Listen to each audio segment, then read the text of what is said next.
நான் தலைவராக இருக்கக்கூடிய நான் வாங்க ஸ்டாலினை முதலமைச்சர் ஆக்கலாம் அப்படின்னு உங்களை கொண்டு போனா தப்பா சரியா? தப்பா சரியா? ஆல்ரெடி எங்கள் அப்பா திமுக இருந்தார். நான் அந்த கட்சியிலே இருந்துட்டு போயிடுவேனே. அந்த கட்சி வேணாம், அந்த எங்கள் அப்பா அந்த திமுக வேணான்னு சொல்லிட்டு வந்துட்டேன். சமூக விடுதலை வேணும், இந்த சமூக தலைவருடைய தலைமை வேணும்னு சொல்லிட்டு வந்துட்டேன். திருப்பி அதே எடுத்துக்கிட்டுன்னு போகிறதுக்கு எதுக்கு இந்த இயக்கம், எதுக்கு இந்த கட்சி? கேட்கணுமா இல்லையா? கேட்கணுமா இல்லையா? யாரை கேட்கறதே கிடையாது. எதெல்லாம் விட்டு வந்தோமோ அதையே எடுத்துக்கிட்டுன்னு போகிறாங்க. எடப்பாடியை முதலமைச்சர் ஆக்கலான்னு வாங்க. அடுத்தது பார்த்தீங்கன்னா உதயநிதியை முதலமைச்சர் ஆக்கிறதுக்கு கூட கூட்டின்னு போவாங்க. இன்னைக்கு பார்த்தா மணிமண்டபத்தில் பாபா அம்பேத்கர் மணிமண்டபம், அண்ணல் அம்பேத்கர் அரங்கன்னு வச்சுட்டாங்க. சிலை இருக்குதாங்க, பாபா அம்பேத்கருடைய சிலை இருக்குது. அந்த சிலைக்குள்ள ஒரு சிலையை எடுத்து வைக்கிறாங்க. அதுக்கு நன்றி சொல்லுங்கிறாங்க முதலமைச்சர் ஸ்டாலினுக்கு.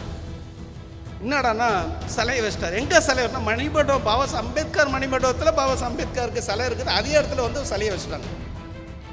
மெரினா கடலோர பகுதி இருக்குது, எல்லா சிலையும் இருக்குது. அந்த சிலை அங்கே போய் பாபா அம்பேத்கர் சிலையை வச்சா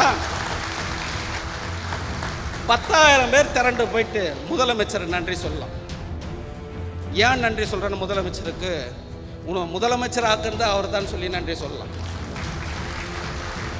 இங்கே பெரியார் மண்ணு, சமூக நீதி மண்ணுன்றாங்க.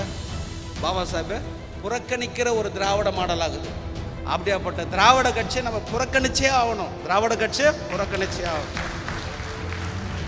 பாபா அம்பேத்கர் பேரை சொன்னதுக்கு இளையராஜா ஒரு எம்பி ஆகிட்டார். இன்னைக்கு மோடி பேர் சொல்லியிருந்தா எம்பி ஆகிருக்க முடியாது. அவர் பாபா அம்பேத்கர் முதல் முறையாக பேசின அந்த மனுஷன் எம்பி ஆகிட்டார். கற்பி, கிளர்ந்தெழு, புரட்சி செய்யணும் பாபா அம்பேத்கர் சொல்லவே இல்லை. புரட்சி செய்யறது ரெவல்யூஷன். எஜுகேட், அஜிடேட் அறிவு, சிந்தனை, உன்னுடைய அடிமை விடுதலை எல்லாம் எழுந்துவா, கிளர்ந்தெழு. இந்த மனித சமூகத்தை எப்படி ஒரு மாற்றத்தை கொண்டு வதுன்னு சொல்ல முடிகிற தைரியம் நம்மக்கிட்ட தான் இருக்குது, வேற யாருக்கிட்டே கிடையாது. எந்த கொள்கை தத்துவம், எந்த கட்சி இயக்கம் யாராலையும் சொல்ல முடியாது. ஏன்னா பாபா அம்பேத்கர்னால ஆவணம், டாக்குமெண்ட் மாற்றியே சொல்லாது. டாக்குமெண்ட்டு மாற்றியே சொல்லாது.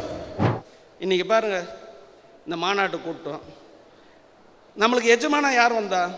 உத்தரப்பிரதேசிலேருந்து வந்து தமிழ்நாட்டுடைய பிரச்சனையை, வழியை, தமிழ்நாட்டுடைய விடுதலை பற்றி பேசிட்டு போகிறாங்க.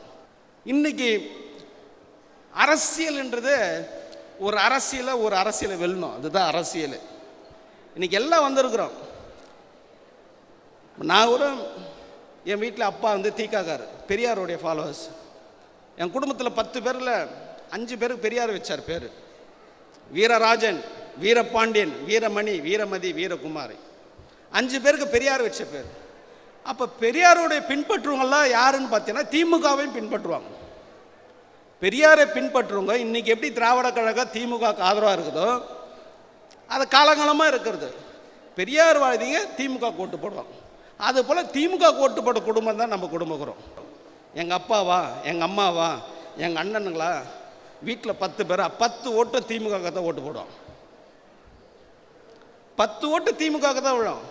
எங்கள் ஊரில் இருக்கிற எல்லா ஓட்டும் திமுக தான் விழும். இன்னைக்கு இருக்கக்கூடிய எல்லாருடைய அப்பா யாரு? திமுக தான் இருக்கிறாங்க. எல்லாருடைய வீட்டில் அப்பா அம்மா யாராக இருக்கிறாங்க? அண்ணா திமுக கட்சியாக தான் இருக்கிறாங்க. இன்னைக்கு இவ்வளோ இளைஞர் வந்துக்கிறீங்க, எதுக்காக வந்துக்கிறீங்க? தாய் தந்தை சொல்ல தட்டக்கூடாதுன்னு நிற்கிறாங்க.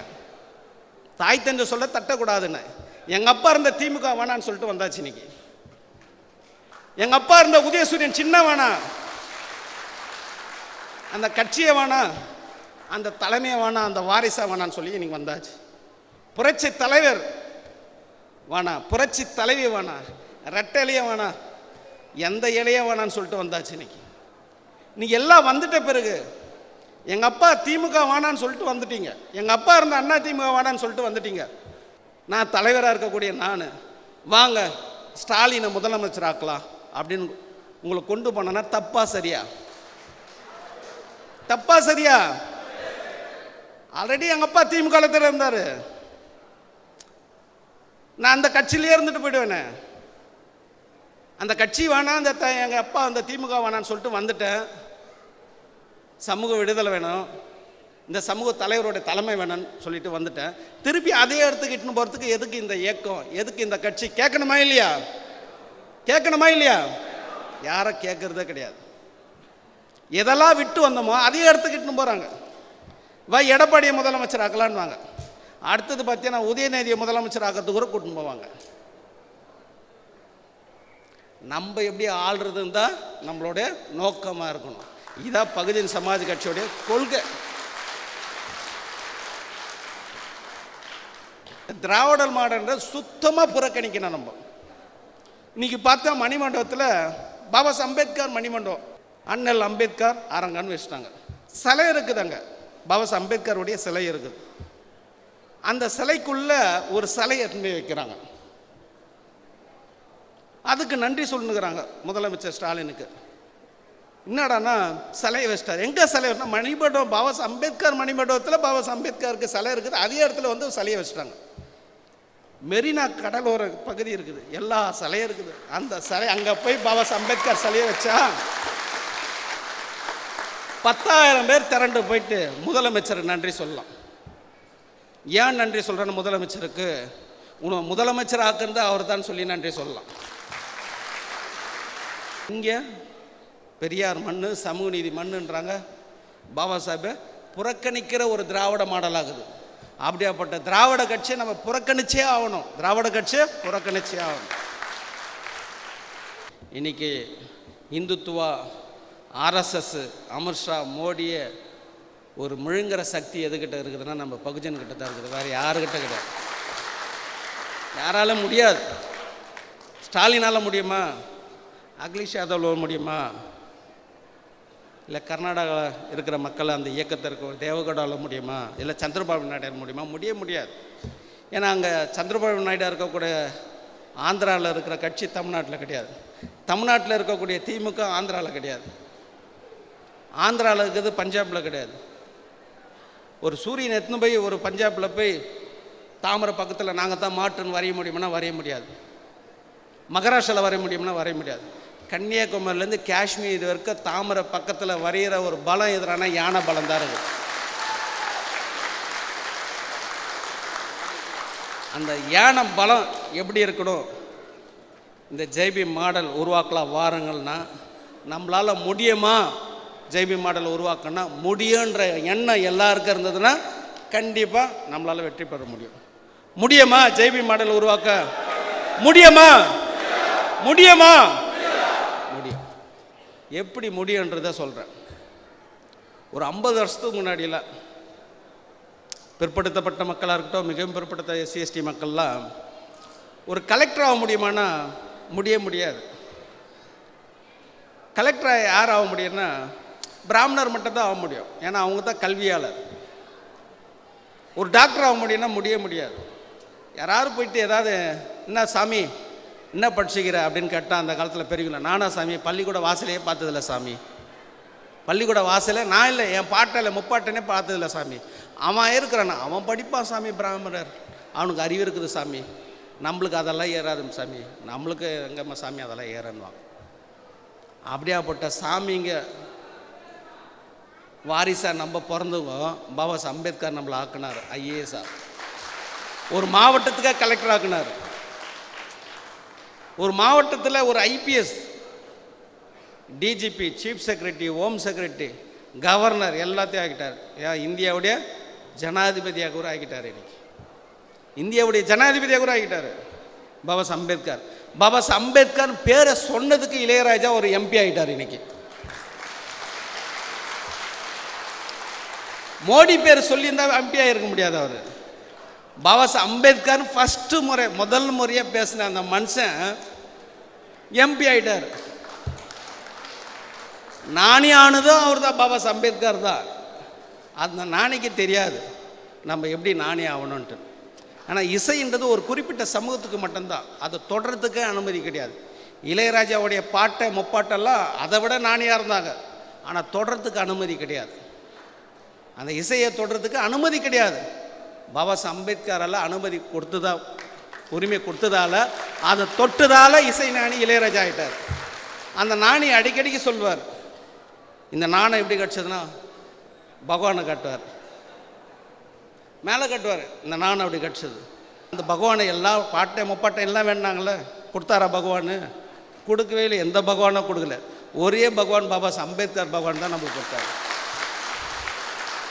அந்த ஞானி இவ்வளோ ஆண்டு கழித்து டாக்டர் அம்பேத்கர் அப்படின்னு வார்த்தை சொன்னதால், எதிர் பிரச்சாரம் வந்ததால் இன்றைக்கி பாராளுமன்ற ராஜ்யசபை உறுப்பினர் ஆனார்.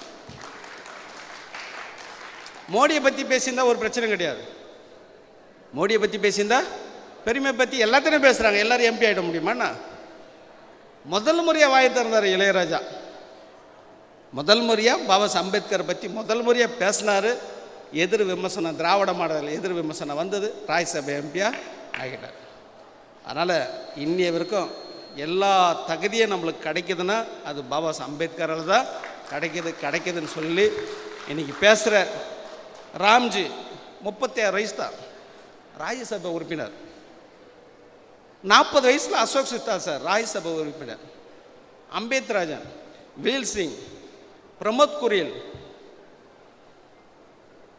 ராஜாராம். பொலிட்டிக்கல் ரிசர்வேஷனே கிடையாது. பொலிட்டிக்கல் ரிசர்வேஷனே ராஜ்யசபையில் கிடையாது. இன்னைய வரைக்கும் 67லேருந்து ஆட்சி வந்தவங்க திராவிட கழகத்தில் சும்மா ஒரு ஆய்வு பண்ணுங்க போயிட்டு, திமுகலாம் அண்ணா திமுகலாம் ராஜ்யசபை உறுப்பினர் யாருன்னா கொடுத்துக்கிறாங்களா ஷெட்யூல் காஸ்ட் மக்களுக்கு அப்படின்னு போய் ஸ்டடி பண்ணுங்கள். இந்த திராவிட மாடல் இருக்குதுன்னா அதை போய் ஸ்டடி பண்ணுங்கள். இன்னி வரைக்கும் மேல் சபை உறுப்பினர் திமுகவில் அண்ணா திமுகவில் ஒரு ஷெட்யூல் காஸ்ட் மக்களுக்கு கொடுத்துக்கிறாங்களான்னு போய் பாருங்கள். ஏன்னா ரிசர்வேஷன் கிடையாது, அங்கே மேல் சபையில் ரிசர்வேஷன் கிடையாது, அதனால் கொடுக்கறது கிடையாது. லோக்சபாவில் ரிசர்வேஷன் இருக்குது, அதனால் ரிசர்வேஷனுக்காக கொடுத்து தான் ஆகணும். அதனால் இன்றைக்கி மேல் சபையில் எத்தனை பேர் யங்ஸ்டரை வந்து மேல் சபை உறுப்பினர் ஆக்குனாங்கன்னா அதுதான் பெகன்ஜி, அதுதான் பிஎஸ்பி. சாதாரண மக்கள் பெரிய ஒரு சட்ட ஒரு அரசியல் ஒரு பின்புல உள்ள ஆள்லாம் கிடையாது. சாதாரண குடும்பத்தை சேர்ந்தவங்க இன்றைக்கி மேல் சபை உறுப்பினர். அதுதான் ஒரு எம்பி சொன்னார். ட்ரெயினில் போய் ரயில்வே ஸ்டேஷனில் போய் அவரை போய் சென்ட் ஆஃப் பண்ணும்போது, அவர் ஃபஸ்ட் ஏசி, அவர் போய் உட்காந்தோன்னா அந்த ரூமில் யாரும் இல்லை. அப்போ சொல்கிறார், பாத்தியா பாபா அம்பேத்கர் ஃபாலோ பண்ணால் இவ்வளோ பெரிய ட்ரெயினில் நம்மளுக்கு தனி ஒரு பெட்டி கொடுக்குறாங்க பாத்தியா, இதெல்லாம் பாபா அம்பேத்கர் நம்மளுக்கு கொடுத்துட்டு போய்க்கிறாரு. அனுபவிக்க தெரியாத சுற்றி நிற்கிறாங்க மக்கள், தமிழ்நாட்டு மக்கள் அனுபவிக்கணும். அப்போ பாபா அம்பேத்கர் வழியில் வந்து அனுபவிக்கலாம். நாங்களாம் பாபா அம்பேத்கர் வழியில் வந்ததால் இது ஒரு தனி பெட்டியே நம்மளுக்கு கொடுத்துக்கிறாங்க பாருங்கள் ரயில்வே துறைன்றாங்க. உங்களுக்கும் தனி பெட்டி வேணும்னா பாபா அம்பேத்கர் வழியில் போங்க, இந்த கடமையும் கண்ணியம் கட்டுப்பாடு வழியில் போவாதீங்க. இந்த அரசியல் ஜேபி மாடல் எந்த வித அறிவிப்பு இல்லாத இந்த துண்டறிக்கை மூலிமா இவ்வளோ பேர் சேர்ந்துட்டீங்க. இப்போ நம்ம ஒரு சேலஞ்சு வச்சுப்போம். இன்றைக்கி வந்து 10,000 பேர் சேர்ந்தோம். டிசம்பர் 6 50,000 இளைஞர்களை நம்ம ஒன்று திரட்டுவோம். 50,000 இளைஞர்களை ஒன்று திரட்டுவோம். 50,000 பேரை வச்சு நம்ம டிசம்பர் 6 நம்மளால் முடியுன்றதை நம்பிக்கை வச்சு இந்த அரங்கத்தை விட்டு வெளியே போனீங்கன்னா 1,00,000 பேர் நீங்கள் ஆர்கனைஸ் பண்ணலாம். அப்போ உங்கள்கிட்ட என்ன தேவைன்னா மனசு தான் தேவை. நம்மளால் முடியும். என்னால் 10 பேர்கிட்ட பேச முடியும், ஒரு நாளைக்கு ஒரு நபர்கிட்ட பேச முடியும், 30 நாளைக்கு 30 நபர்கிட்ட பேச முடியும். ஒருத்தர் ஒரு நாளைக்கு ஒரு நாளைக்கு 10 பேர்கிட்ட பேச முடியும். அந்த எண்ணம் மனநிலை வந்ததுன்னா கண்டிப்பாக உங்களால் உருவாக்க முடியும். அந்த எண்ணத்தை மட்டும் நீங்கள் வருங்க ஐயா, எண்ணத்தை வர வச்சிட்டிங்கன்னா கண்டிப்பாக நம்மளால் முடியும். அதனால் டிசம்பர் 6 50,000 இளைஞர்களை நம்ம ஒன்று திரட்டுவோம். முடியுமா? மாநாட்டோடைய தீர்மானமே இதுதான். பாபா சாஹிப் சொன்ன எஜுகேட், அஜிடேட், ஆர்கனைஸ். கற்பி, கிளர்ந்தெழு, புரட்சி செய்யணும் பாபா அம்பேத்கர் சொல்லவே இல்லை. புரட்சி செய்யறது ரெவல்யூஷன். Educate, agitate. அஜிடேட்னா அறிவு, சிந்தனை, உன்னுடைய அடிமை விடுதலை எல்லாம் எழுந்துவா. கிளர்ந்து எழுந்துட்டாலே எல்லாமே நம்மளுக்கு அறிவு சிந்தனைலாம் வந்துட்டாலே ஒன்று சேர்ந்துருவோம். ஒன்று தன்மான சுயமறை எல்லாம் வந்தாலும் ஒன்று சேர்ந்துருவோம். மாநாட்டுடைய தீர்மானமே ஒன்று சார். அப்போ 50,000 இளைஞர்களை டிசம்பர் 6க்குள்ளே நம்ம ஒரு மாநாட்டை கூட்டி ஒன்று சேர்வோம். இப்போ சென்னை மண்டலம் இது நடந்தது கூட்டம்.